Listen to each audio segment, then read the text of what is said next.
This is part 4, believe it or not, of our anti-bias and anti-racism series in collaboration with Peach, who I'll introduce shortly. And our focus today is on applying anti-racist strategies in early learning environments and family engagement. And I have the pleasure of being here today with Cindy Stevens, myself, and Deborah Owens. And I'll be introducing them shortly as well. And so I do want to highlight, we're going to dig into a few different aspects of what anti-racist strategies look like, including our internal mindsets, and then moving into our practices as early educators and in our programming. Meet Peach. What is Peach? Peach is the Partnership for Education Articulation and Coordination through Higher Ed, aka Peach. And basically, this is an initiative of higher ed systems that includes partner teachers from ECE and child development programs from various universities and allied professional development programs. So several different entities have come together to form this initiative, this alliance. And Peach specifically focuses on 3 key goals.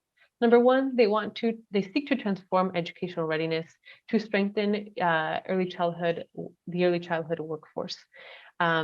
And number 2, their focus is also to identify and influence what makes a high quality early childhood education degree, including certificates, credentials, and other certifications.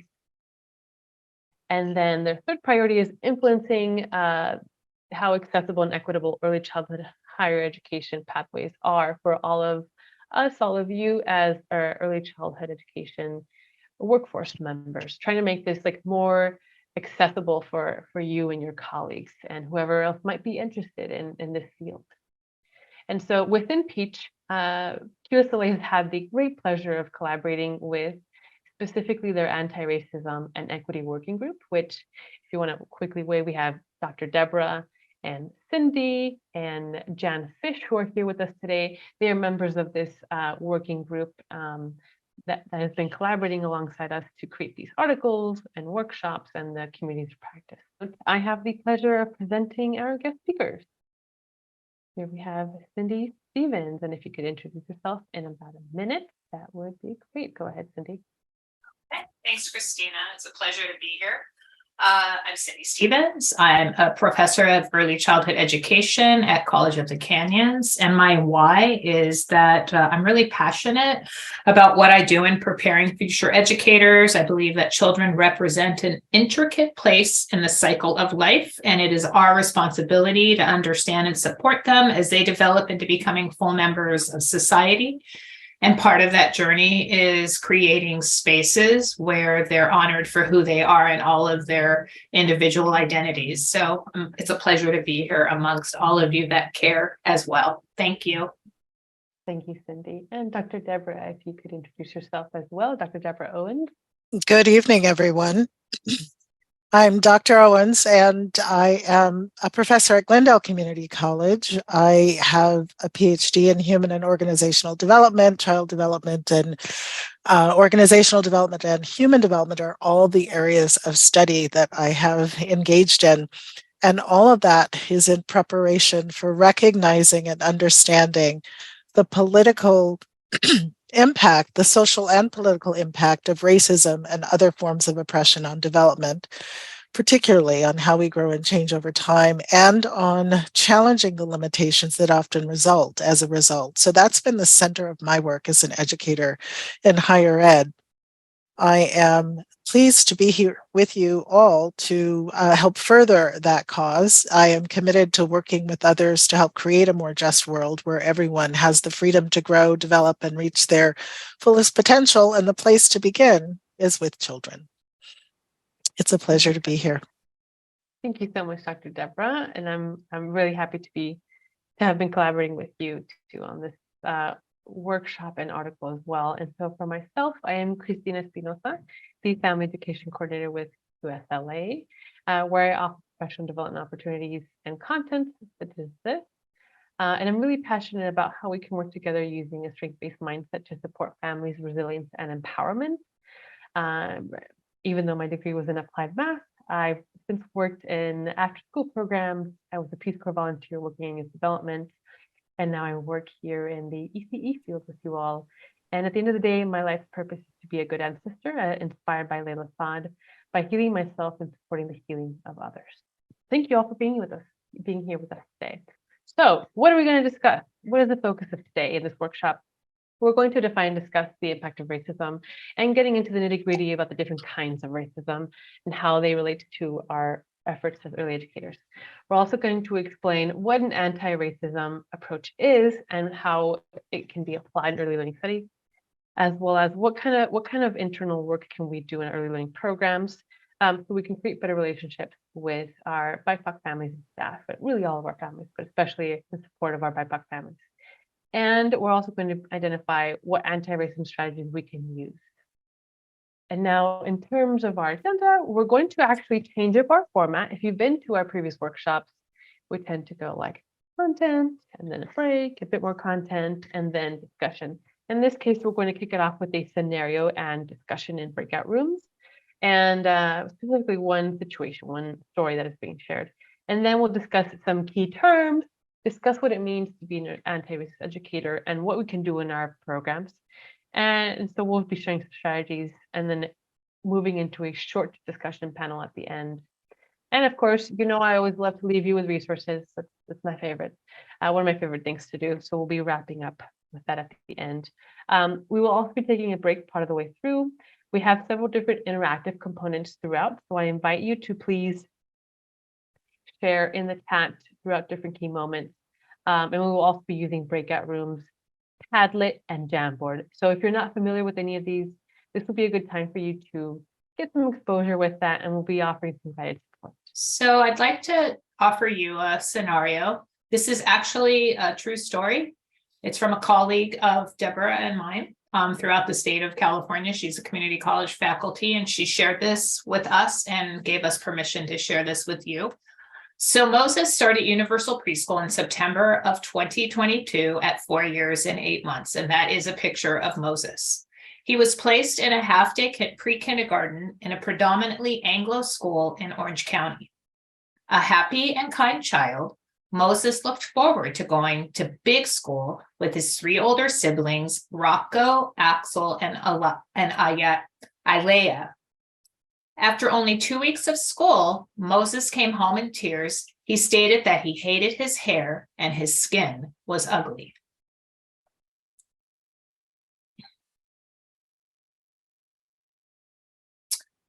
The teacher reported that she was worried about him because he was inattentive and aggressive. She would look into getting behavioral services for him. She stated that Moses was all over the place and would not sit still for group time. When told of his comments about his skin color and race and how one child in particular kept telling him how ugly he was, the teacher replied that she did not see this and her real problem was that Moses was not being good in the outdoor classroom. And I want to call your attention, those are a picture. So he's biracial and a couple of his siblings look more white than black. Next slide. Moses' oldest siblings, Rocco and Axel and Aaliyah, are children of divorced parents. They attended the same school and had some issues with behavior resulting in them being sent to the principal. His sister Aaliyah was sent home for slapping another child. Yet, these children have never been recommended for behavioral intervention, and their misbehavior has been tolerated and attributed to a developmental phases and adjustments from their parents' divorce. So we identified several factors that could be going on in this situation, like because there's more than one thing going on in most cases, especially in this case, but in most cases. And so I'm going to bring us to this tool called the circle of control, and I believe you can all see my screen. Yes. So what is the circle of control? It is a tool that we can use to reflect on like different factors that might be affecting a situation. It was created by Stephen Covey. And so there are 3 layers to this tool. It's the circle of control, the circle of influence, and the circle of concern. And the circle of control in the center here, it represents the things we can actually directly do something about. Like we have, there are specific actions that we can take, and they're more direct. And so then we have the circle of influence. It's the second layer, right? And those are the worries that we can do something about, maybe indirectly or directly. Maybe we could talk to someone, maybe we can send a petition, maybe we can go to community forums and like share our voices. So we can influence something in those of those factors, but it's a bit more like not 100% in our control, essentially. And then we have the circle of concern, and it's the very last circle on the very edge, the very outside. And this is the wide range of worries that we might have about a specific matter. So it could be climate change, it could be traffic, it could be, in this case, racism. And so all the factors that we discussed today, we're going to review a few of those and where they would fall. And so I do want to highlight, though, with this tool, when we're thinking of what concerns and like where the different factors like fall into this tool, we want to focus our energy on the circle of control and the circle of influence. So what actions can we directly take, and then what aspects can we influence or have conversations about to have like a ripple effect of sorts.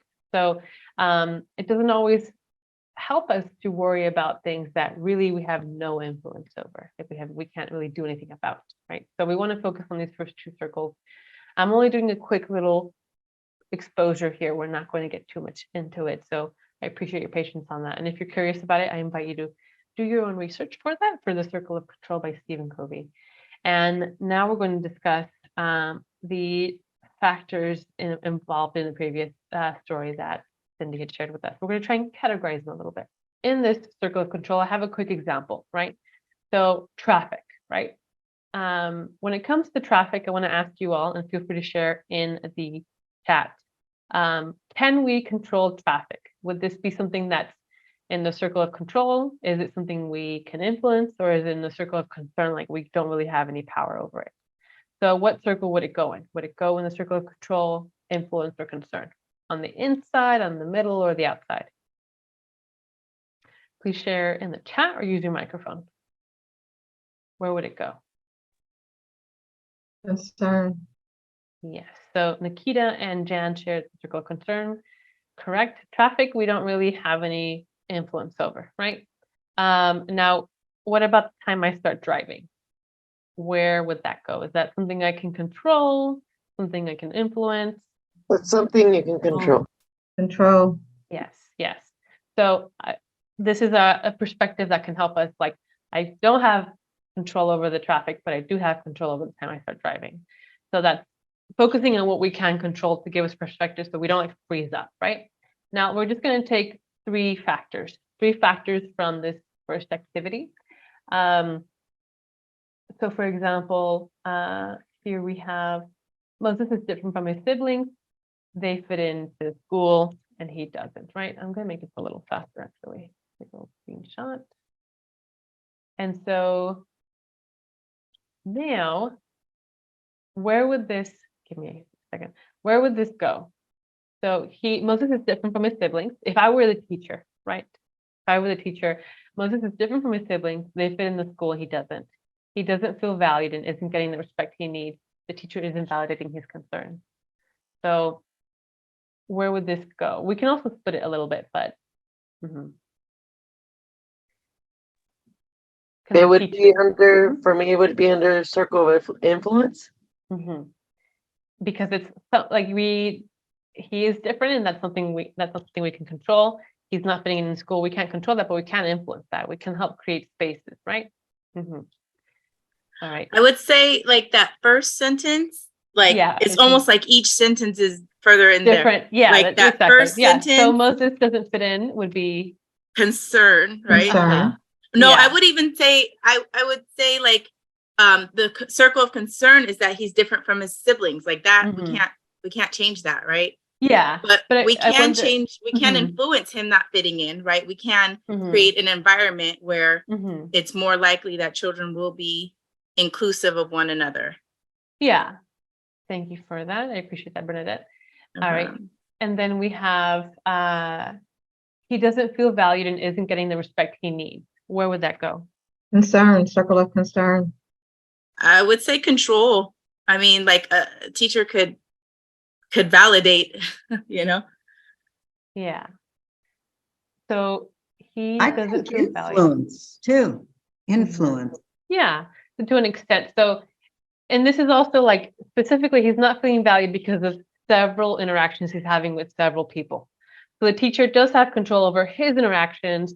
Sorry, the teacher has control over their interactions with Moses, but not necessarily his interactions with the other children. And so now we have teacher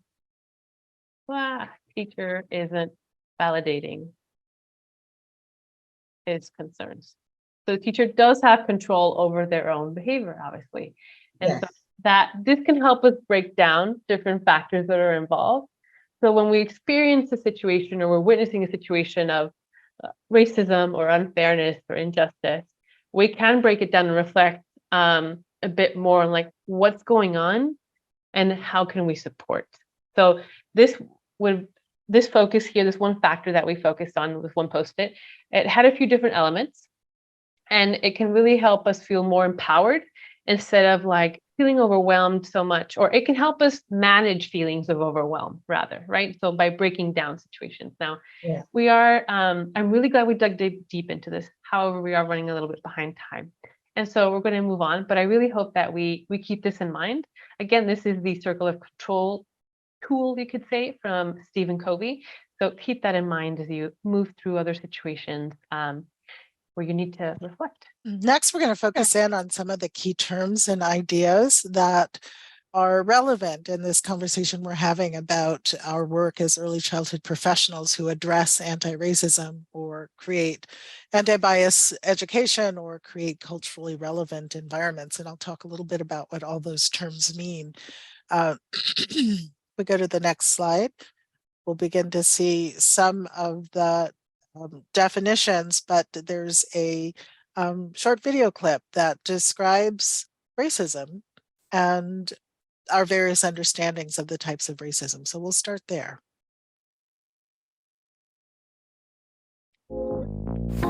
Hi, my name is Sarah, and I'm a teacher working with the Chinese Canadian National Council for Social Justice.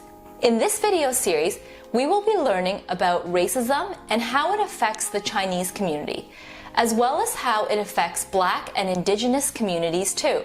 We will also talk about how we can fight racism together. Be sure to check out our other videos and infographics for more learning. In today's video, we are learning about different types of racism. If you haven't checked out our other video about understanding race and racism, make sure you do. Let's take a look at two different types of racism: individual racism and systemic racism. Most people think that racism is when someone makes a racist comment. We call this individual racism. For example, you may have heard or seen someone making a racist joke or using racial slurs. When someone uses hate speech or commits a hate crime like spitting on someone because of their race or writing racist comments on a wall, these are also examples of individual racism. In these examples, it's pretty obvious that racism is happening. But individual racism doesn't always look or sound like racist comments. Sometimes, racism can come from people who don't mean to hurt you or seem like really nice people. And because of this, it can sometimes be very confusing to know whether something is racist or not.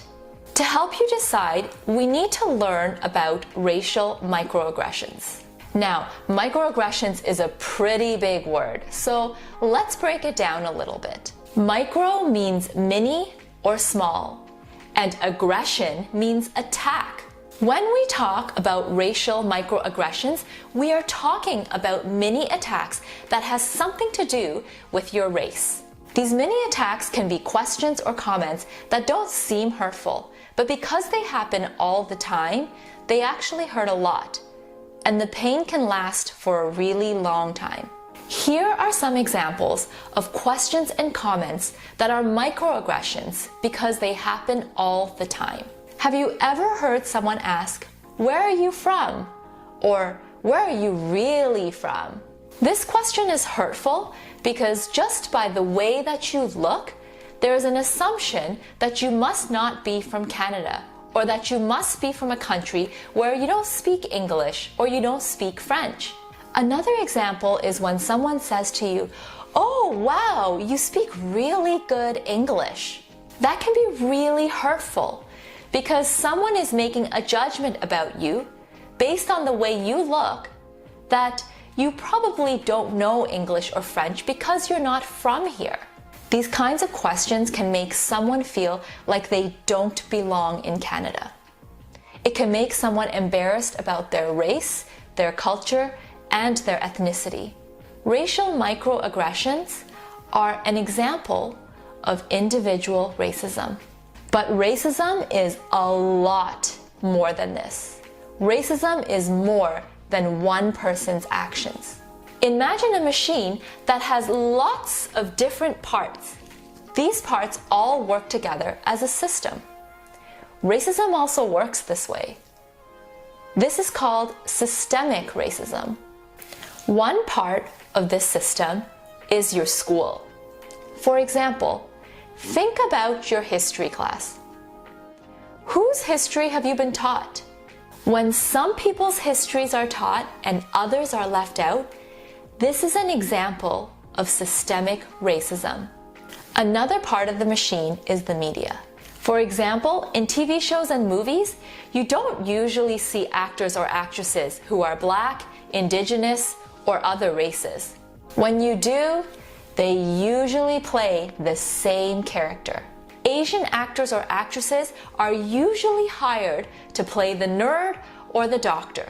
But we know that these are stereotypes. In the real world, Asians have many different kinds of jobs.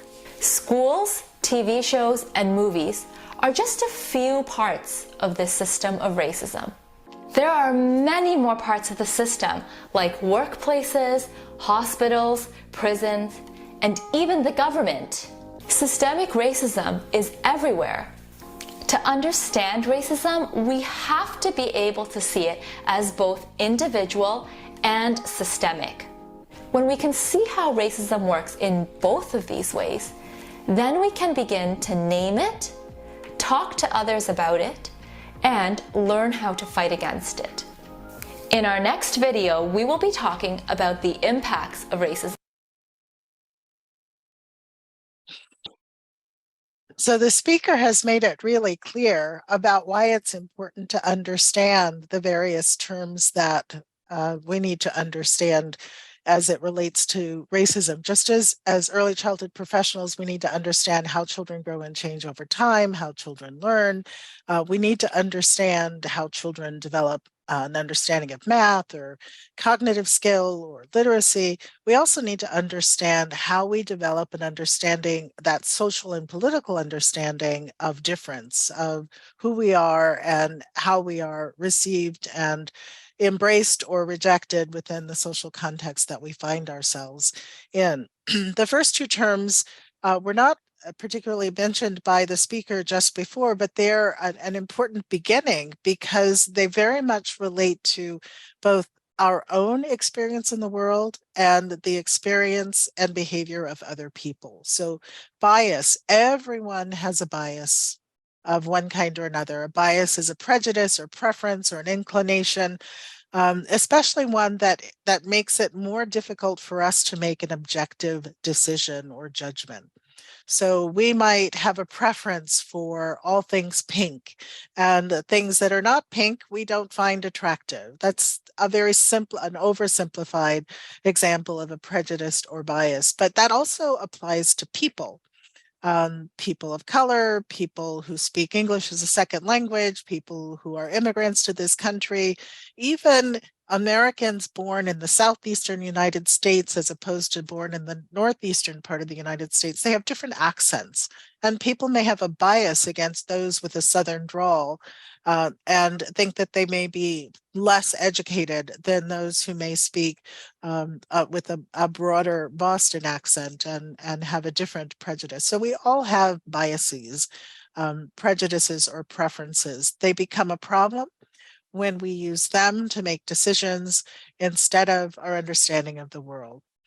Racism is the next step. It's to use that prejudice as a way to discriminate against other people based on race, ethnicity, and with the power to enforce it. And this is where this connects with what the speaker in the video was sharing with us about the difference between individual and institutional racism.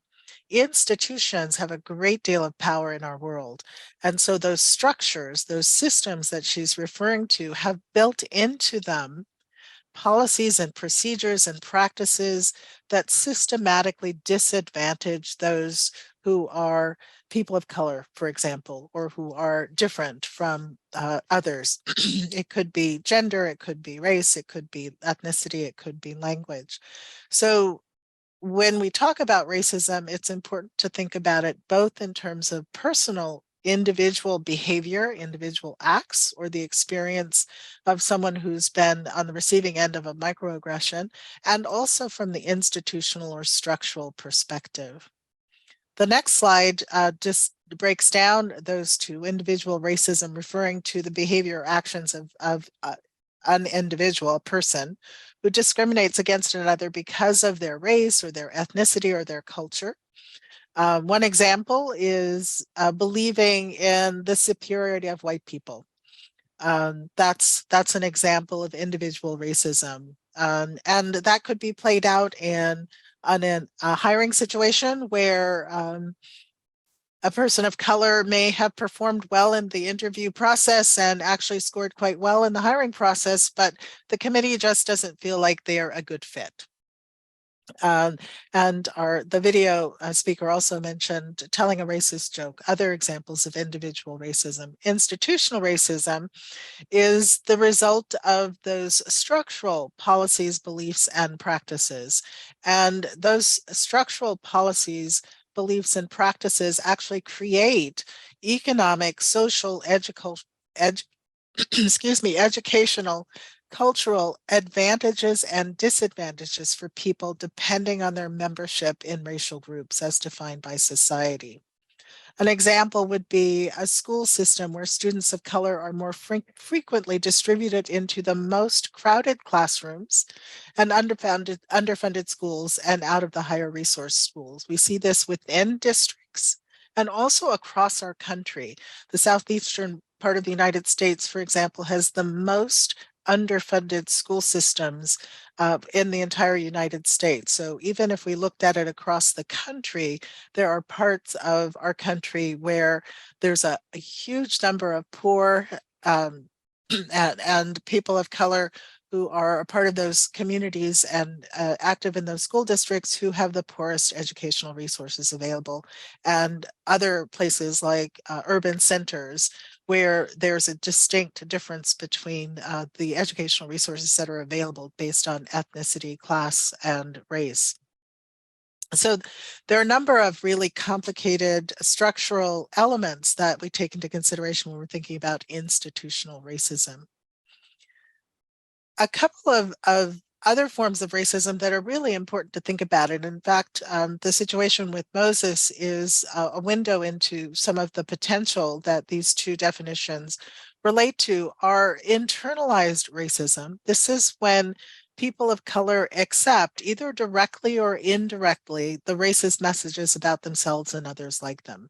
So that's very common in the United States. The dominant culture, the values, the understandings, all of that information that's communicated to us through our school books, through the media, through access to information and history, all of it's telling us that people of color don't exist, that their history is not relevant, that issues that are significant to them are not significant to the dominant culture. So they've sort of been erased.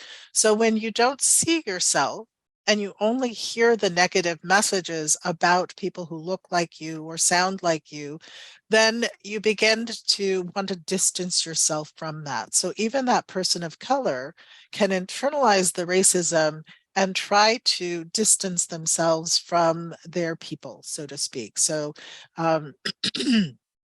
changing the way you look, protecting your skin against sun and tanning. Those are common in many cultures where the fairer you are, the more acceptable you are. So skin whitening creams, using sunscreen, using hats and umbrellas to prevent your skin from darkening is one way of internalizing the value for the fairer skin and rejecting your own skin color. Interpersonal racism occurs when an individual acts on those stereotypes and the misinformation or assumptions that they have about another group and actually uses that information to harass or marginalize or exclude an individual. Children teasing the brown-skinned, curly-haired boy on the playground for having fuzzy hair or for having brown skin. Children teasing the little black girl with the 10,000 braids and barrettes for having braids and barrettes and not having silky Barbie hair. It's the actual interactions that are designed to be hurtful. Different from microaggressions. Microaggressions are often hurtful, but the individual doesn't usually realize how hurtful they are, but also interpersonal. Next slide. Structural racism is that racial bias that's sort of baked into our institutions and in our society.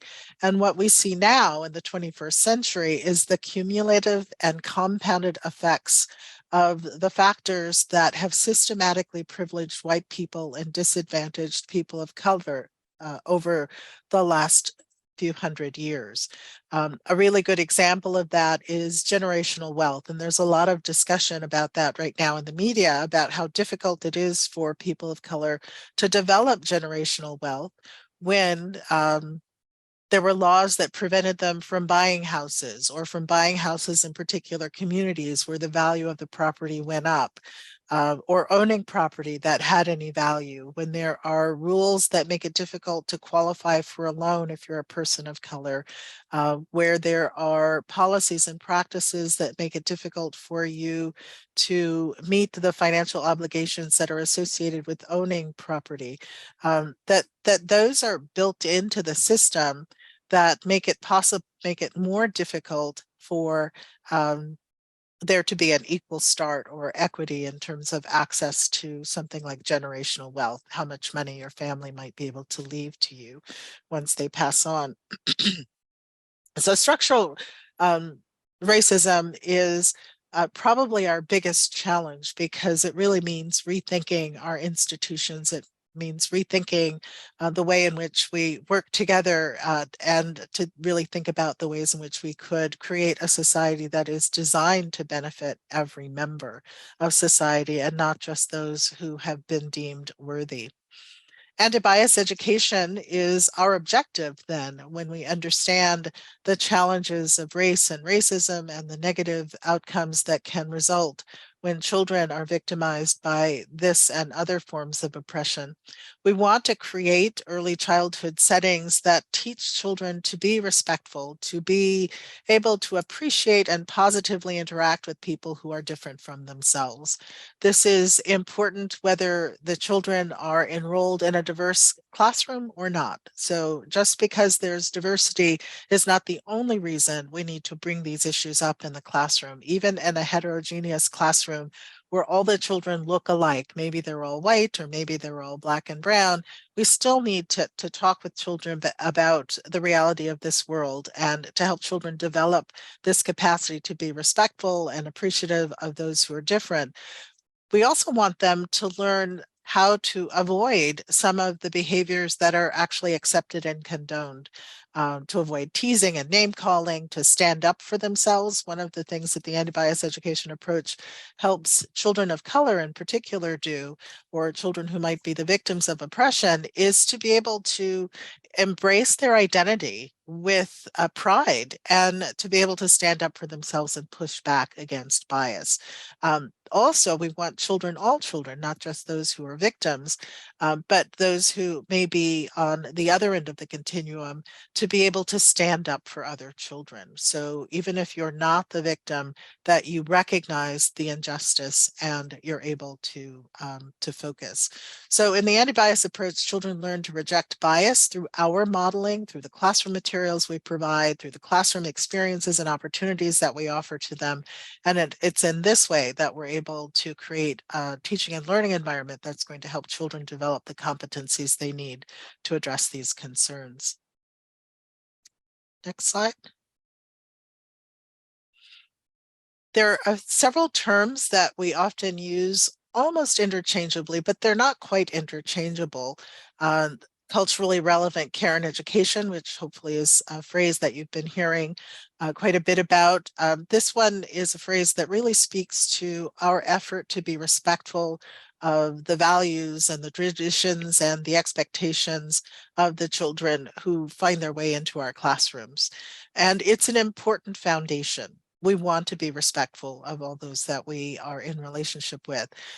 From the anti-racist perspective, we also want to challenge the injustices. We want to create or help children develop the skills to build a better world. We want to see change in the world, and anti-racist education, which is one aspect of anti-bias education. Anti-bias education looks at all forms of oppression, not just racism, are both activist stances. They require not only that we recognize the issues, but that we develop the skills and competencies to challenge the issues and to change the world so that it really is truly a place where we can all thrive, where all children, regardless of their ethnicity, their culture, their race, their language, that all children have the opportunity to see themselves represented, to be valued for who they are, and to be encouraged to grow and to reach their highest potential. So what does it mean to be an anti-racist educator?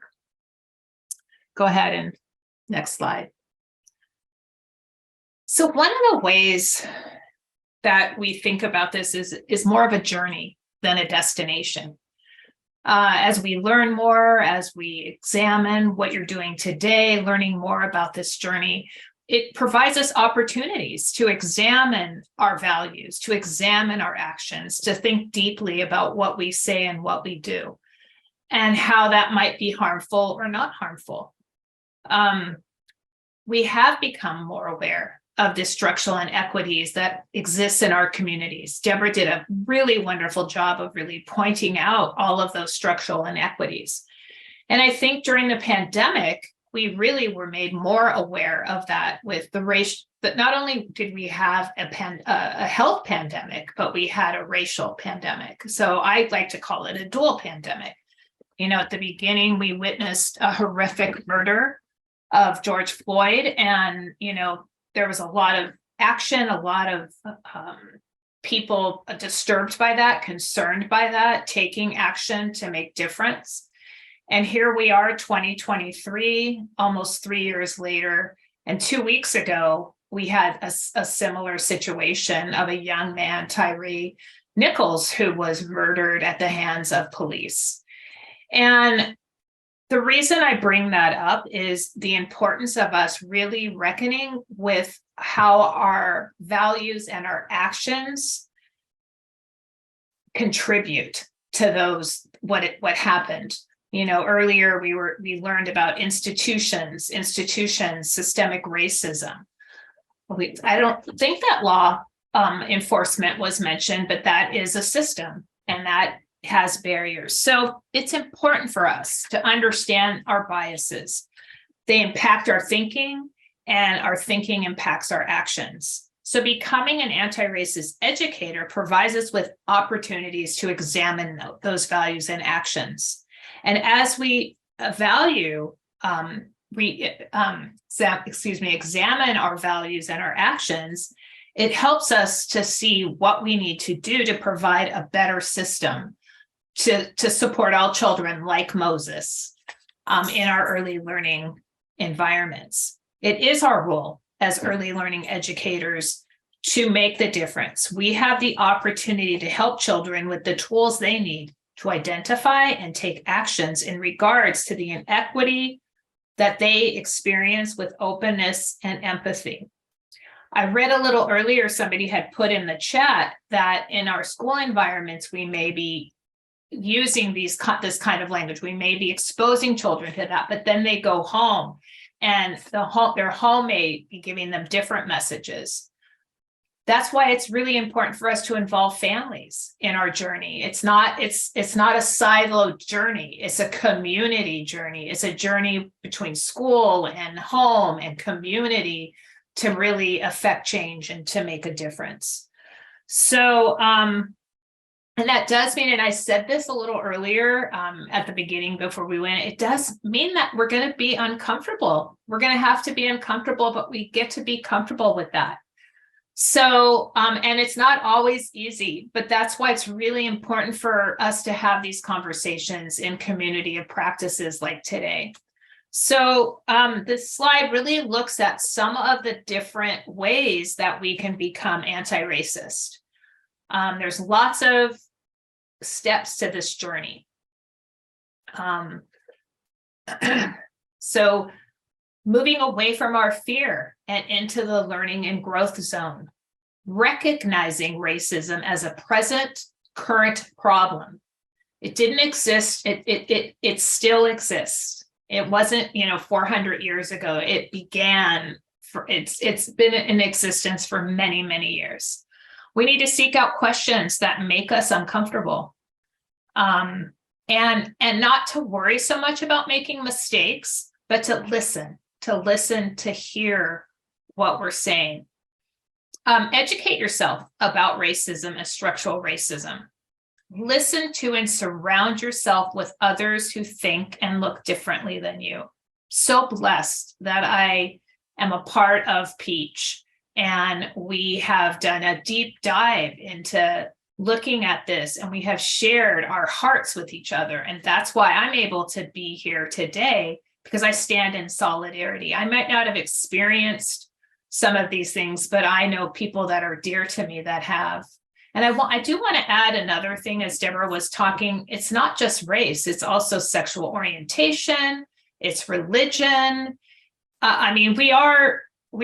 This is about race, but many marginalized groups experience similar things, internal homophobia, internal, against our religious beliefs because they're not Christian. So there must be something wrong with us. So it's a really broad spectrum of how othering people harms all of us.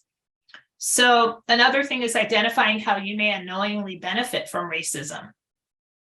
We talk about white privilege, white fragility, and I know that concerns people, but I do know, I have witnessed that I do have privilege. I don't like that privilege. I don't think I should have a privilege over anyone. I believe when one person suffers, we all suffer. But here's what I can do with my privilege is I can make a difference for other people, is I can stand up, I can say something. So promote and advocate for leaders that are anti-racist, speak out when you see racism in action, educate colleagues, peers about how racism harms our profession, and yield positions of power to those who are otherwise marginalized. So as you look over these actions, in the chat, if you could just jot down, what do you think are reasonable for you, more approachable for you, and what might be something scary for you or intimidating?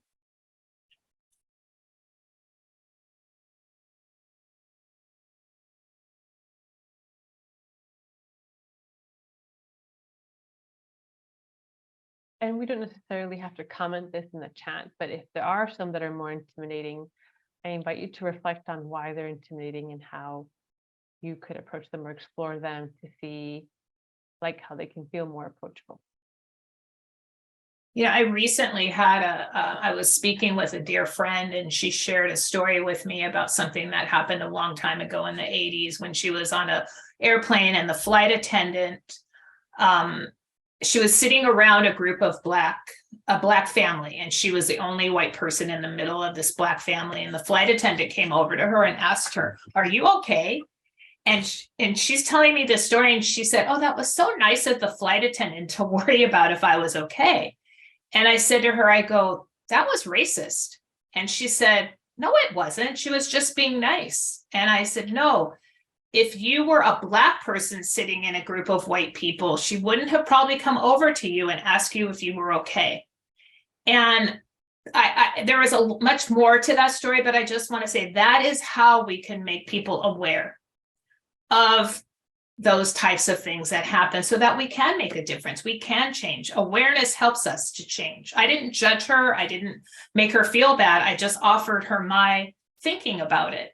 And she wasn't happy at first, but I will tell you 2 weeks later, she came back to me and she said, "Cindy, thanks for bringing that up because it really made me think about that situation in a different way."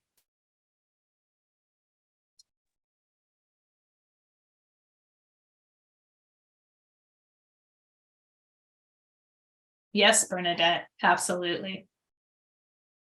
It is important for us to speak out. It gets tiring for people of color always having to speak out. And then there's microaggressions about that, right? Yeah, and it's unfair for folks who are marginalized to have to advocate for themselves, especially if they're the ones being marginalized as well. All right, folks, I'm going to invite you to keep sharing. I imagine we might also be pondering because there's a lot being shared here, but please keep sharing in the chat. We're going to move on. Go ahead, Deborah.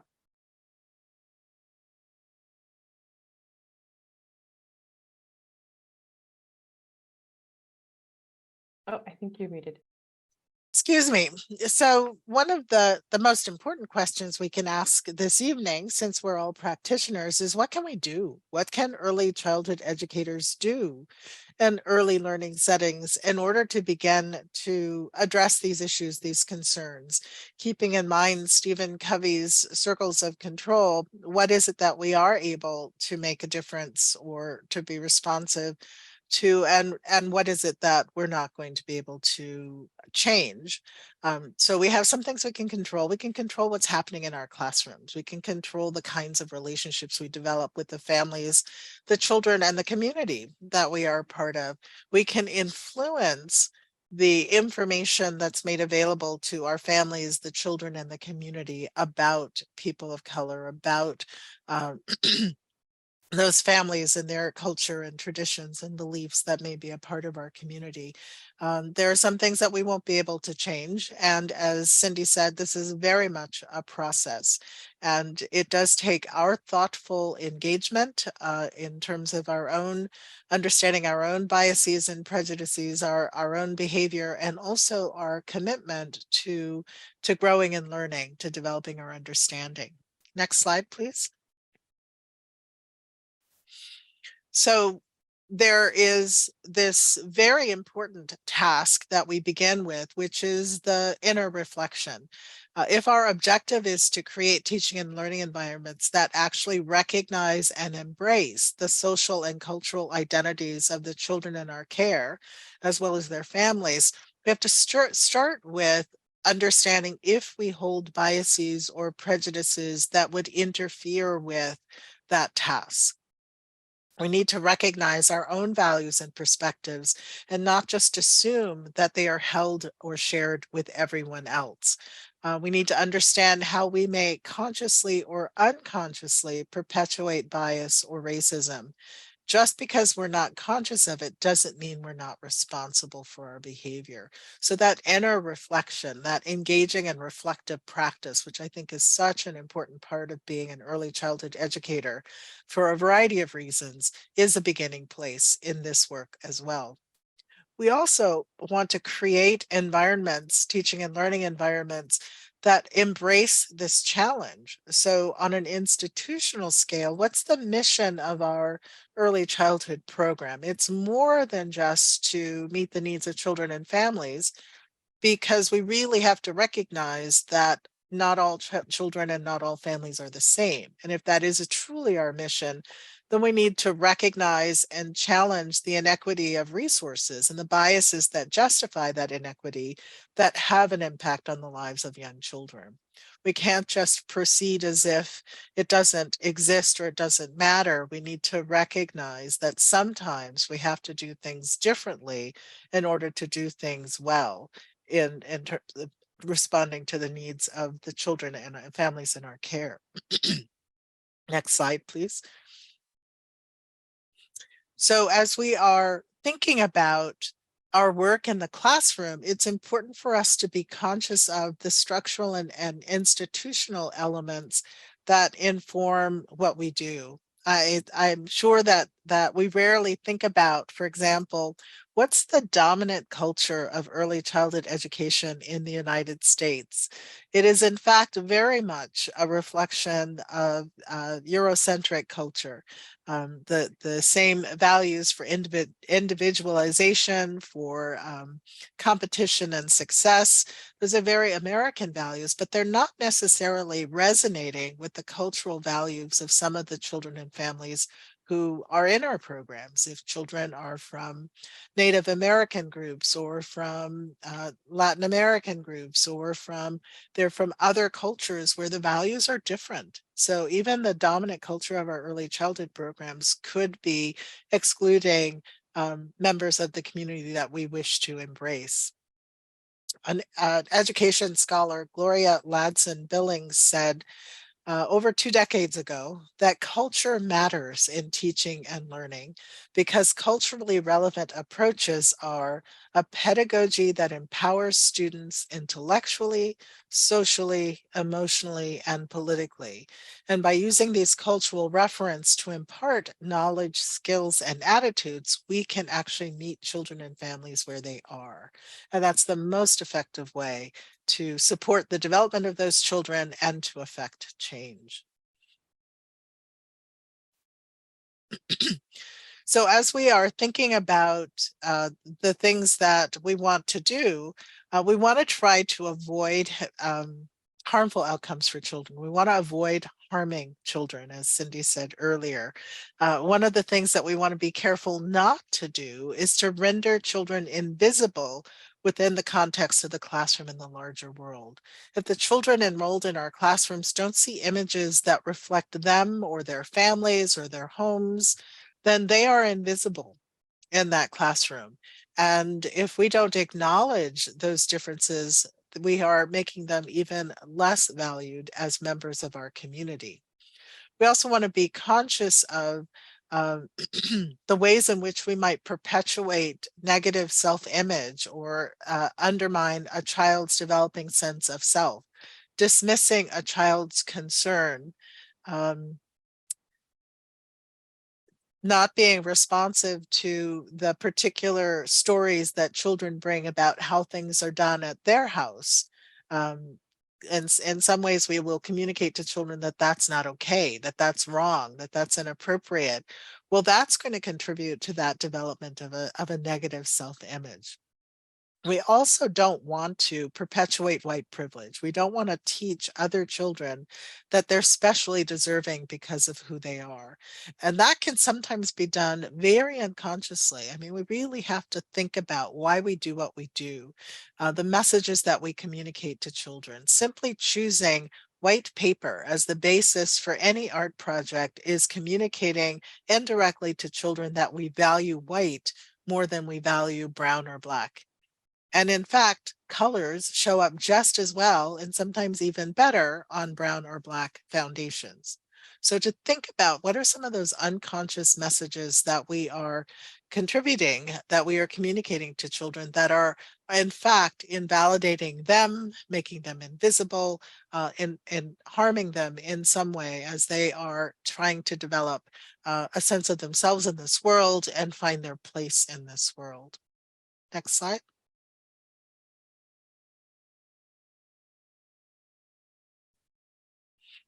So how can we make a difference? There are 4 basic steps that I think are sort of the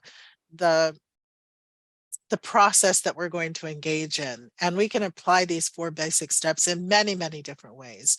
And as educators, I think they fit nicely into our work as trying to support the development of young children. Number one, we create space. We design early care and education environments. We create opportunities and experiences for young children. We do that because we know that children, excuse me, are conscious and engaged in this world. Children as young as babies, as those 6 to 12-month-olds, they see and they hear and they feel diversity among people. So as early childhood educators, we can create space for children to explore these issues in developmentally appropriate ways.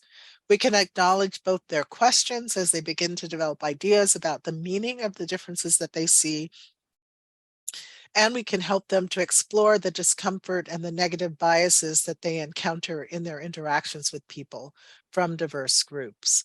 This is what we do in other areas of development. We support children in their exploration and discovery about the world and themselves in this world. The second step for us is not to wait. We don't have to wait for children to ask questions. We don't have to wait for children to raise these issues of race, because we know that developmentally they are in fact aware of and trying to understand what they are seeing and experiencing from birth. So to assume that a child is too young to be aware of these issues or to be affected by them is to underestimate their capacity to participate in their world. And we know that developmentally children are highly motivated. They are designed to engage in this world. We also, when we think about the questions that children raise, we don't have to have all the answers. To do anti-bias work is to respond to children's questions, to embrace the teachable moment, to address the issues as they arise in the classroom. When we understand that anti-bias education is more than responding to issues raised by children, anti-bias education is in fact a balance between child-initiated or emergent opportunities and teacher-initiated or intentional provocations and responses. So yes, we want to be ready and responsive to what children bring into the classroom and the issues that they raise, but we also want to be intentional in understanding that issues of race and other issues of difference are alive and well in our classrooms. And it is our responsibility to help children learn how to navigate those differences in a way that is respectful and that is appreciative of those differences. We want to bring up social justice and equity issues that are affecting children and their families, and those same issues that families believe are important for their children to learn about. We may have to ask. Sometimes we may be unfamiliar with the concerns of our families, and that's one of the reasons we build relationships. We create communication bridge. We ask what families are worried about when they think about the future for their children. And we ask, how are you preparing your child for that? We want to partner with families. Our developmental expertise enables us to provide stimuli that are developmentally appropriate and that can incorporate children's ideas. The third step is to be uncomfortable. It's really important to acknowledge that discomfort is really very much connected to learning. Piaget talks about disequilibrium, and the process of learning is what moves us back into balance. But as soon as we encounter something new, we become out of balance again. Well, this is going to happen when we're talking about issues of race and culture and ethnicity. When we integrate these ideas and issues into our curriculum and into our interactions with young children and their families, we will encounter some discomfort.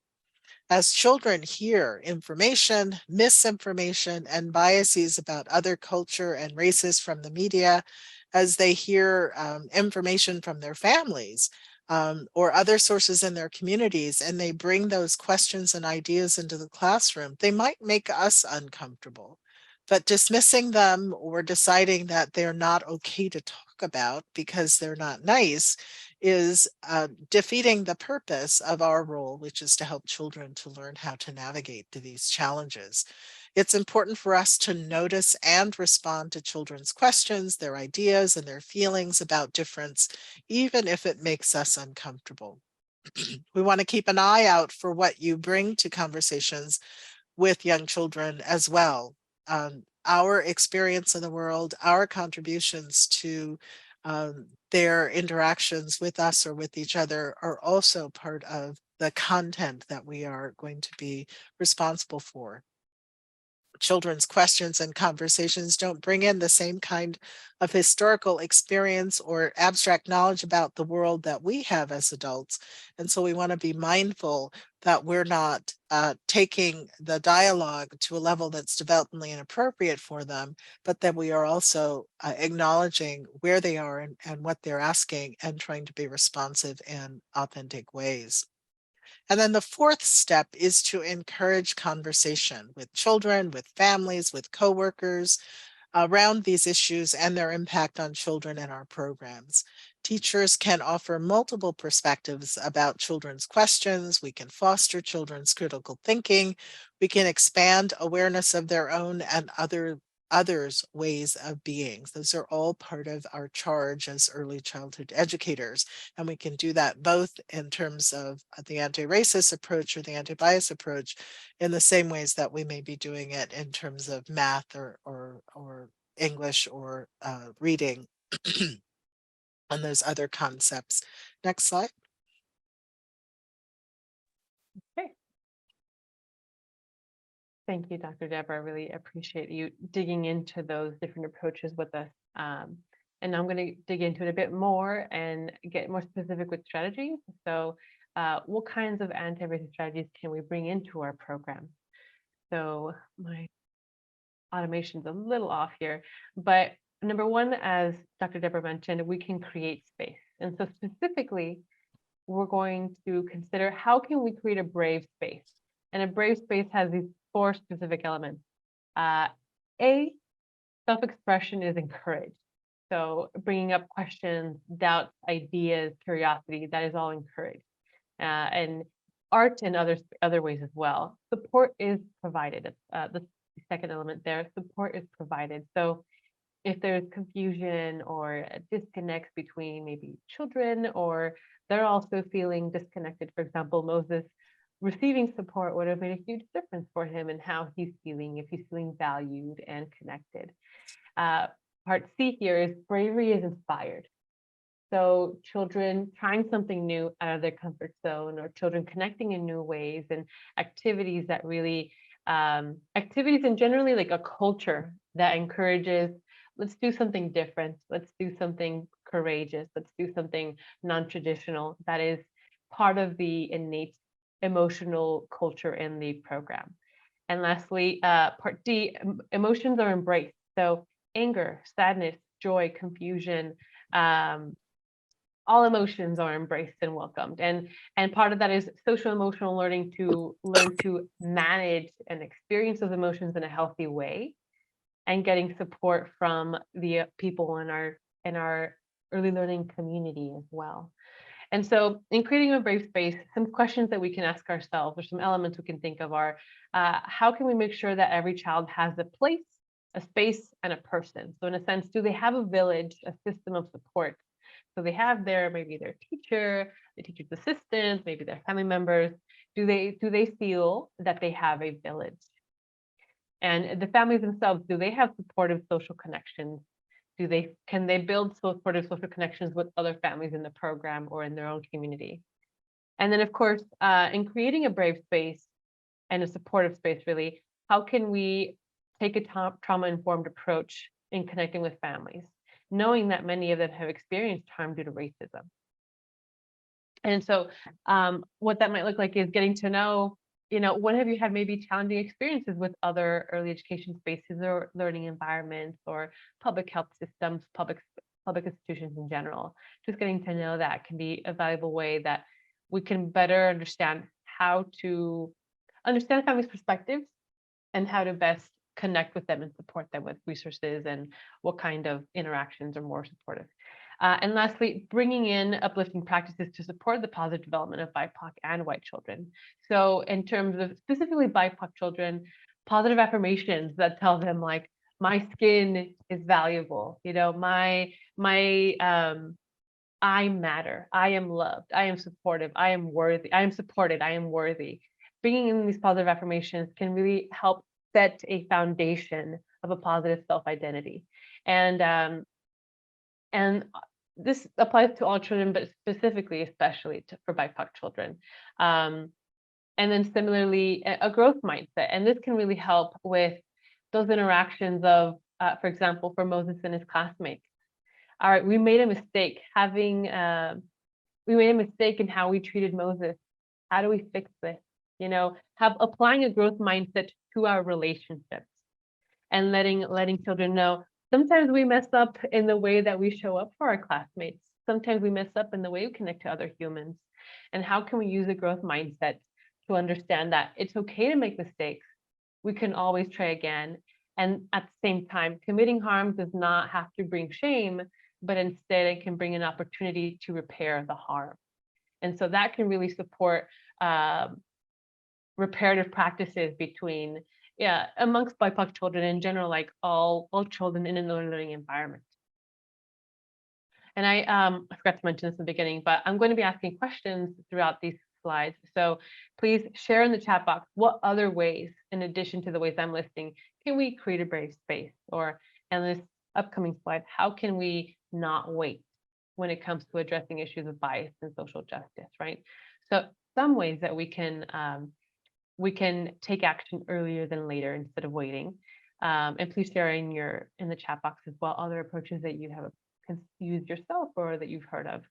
So we can also look into the media and learning materials that we bring in and bring in that lens of social justice and racial inclusion and generally moving away from stereotypes and microaggressions. And of course, we can share anti-racist books and book lists about diverse cultures, including those that focus on conflict resolution. So similarly, maybe stories would help the children in Moses' early learning program mend their relationship with him, for example, and modeling that behavior ahead of time. And other community-based events as well. And over here, we also have this approach of bringing in cultural presentations, multilingual or racially diverse authors to lead age-appropriate activities, answer questions, etc. So they can understand more of, what is racism and what's going on here? What are the bigger factors at play in a way that it's, again, developmentally appropriate. And then we have here leading activities that really focus on successes and achievements of people from diverse racial and cultural backgrounds, not just during Black History Month, not just during Latinx American Culture Month, So we want to be mindful of that and have that be like a common practice built into the curriculum. I think Nikita and or Melissa Crawford mentioned in our group chat, our group conversation, all of these strategies being built into the curriculum, not just an add-on, it's innately built into the structure that we set up in our programs. And being uncomfortable, I'll share only a few here just to be mindful of our time. Sharing our own experiences with racism. And so, for example, embedding it into our conversations, for example, when reading stories that may depict racism, you can share your own experiences with racism as is appropriate. And this way we can just create those spaces for conversation. And it might be uncomfortable for ourselves, and even just listening to children's questions can also be uncomfortable, but the heartbreak of racism is denial. That's when we can really perpetuate this harm, even if it's unintentional. And so if we can model for children that it's okay to confess our own racist beliefs and actions and what actions have happened to us and how we try and change them, they're less likely to feel that shame. They're less likely to continue the same cycle. And so this way we can point out to them that, these messages might be coming our way, but we have a chance to undo them or challenge them and create change. And I see other folks sharing in the chat. Thank you for sharing. Lucinda says staying connected and being open to embarrassing others or being open to moments of embarrassment as well. So we can have an open mind and self-educate. Thank you. Another comment from Cindy and Susanna as well. And we also want to challenge the idea that all people are treated the same. That is not true because of the systemic inequities, because of these isms of racism and several other isms. And so through time, through different activities, we want to bring this up and mention, like, this is not currently working. And these are the steps that we can implement to change that. So through story time, local news, historical activities, we have the different options. And we can also, with families, host regular cafes or listening sessions to learn from them how they would like anti-racist education to be implemented. And we can also hear their concerns and such, and share their experiences. So this can be, specifically for policy change, but it can also be for specific situations where maybe a family has experienced a disconnect, or harm has been committed. And lastly, we can work with families as a team, which is very much QSLA's approach for family engagement, working with families as a team to implement anti-racist programming and policies. Now, lastly, there's a bit of overlap, as you can imagine, because some of these activities really, they bring in several different elements. So you'll start to see that a bit here. And so we can talk to children about how people aren't just racist or anti-racist, but rather it's a continuous process of striving to take anti-racist actions to counteract racism in our world. And so this helps us not get stuck into this person is racist or not racist. It helps us really take on that growth mindset I mentioned earlier. And we can also talk with children about the people in their friends group and understanding their unique realities and why they might be associating with some children and not others. We can also offer guided activities and conversation spaces for children and families to discuss these topics, as I mentioned, whether it's specific one-off situations or a larger change. We have great resources. They are on that Padlet. Take advantage of them. Also, specifically, QSLA's anti-racist books for young readers book list that we created with Pete. If you click on these book covers, it will take you to YouTube Read Alouds. So even if you do not have the physical books, you still have the stories. So go ahead and check out that resource. It's at the bottom of the resources column.